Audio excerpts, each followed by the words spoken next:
Today we're going to be taking a look at Avalon Hill's Star Wars Queen's Gambit board game. It's been out for about 10 years or so and may even be out of print.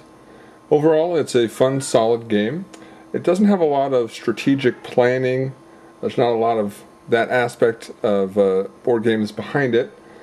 And it's a little uneven with the two sides of the game. The droid bad guy side usually wins. But what it lacks in those aspects, it makes up for in visual appeal. Let's take a look.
You can see here the impressive setup as the game is ready to be played.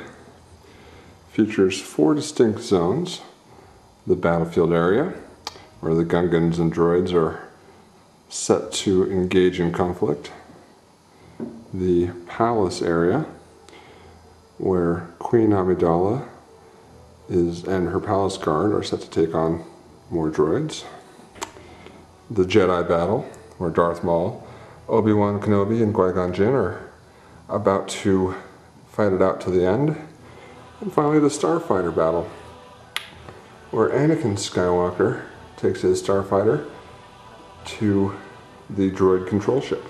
The stats for each of the characters and pieces that should be moving are nicely summarized on these cardboard sheets, and the game comes with an array of different dice.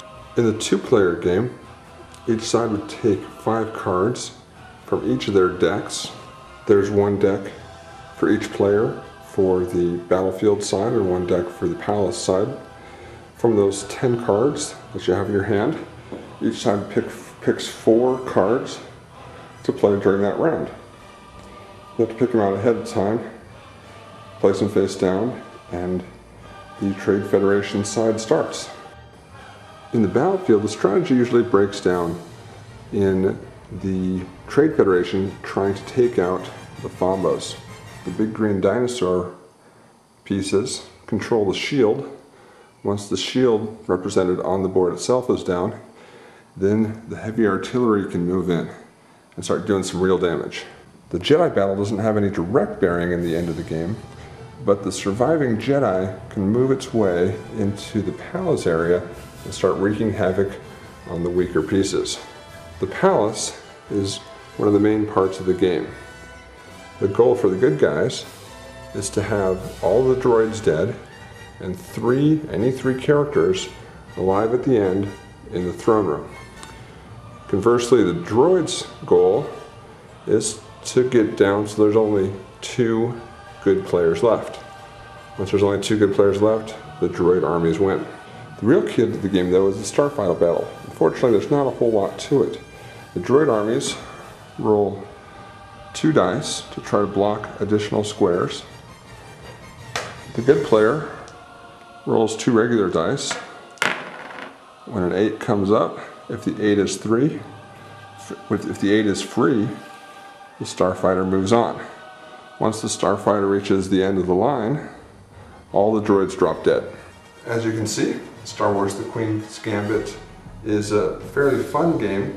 Won't bring you back to the table night after night trying to figure out the details of the strategy, but it's a fun game to waste away an evening every once in a while. The pieces are well done, large and unique. The mechanics are somewhat interesting, and it's a fun game that I've played off and on since I got it way back when the movie came out about 10 years ago. So if you can find a copy, I recommend it, but don't pay too much because it's not going to be an every night or every game night kind of game. Thank you, and I'll see you next time.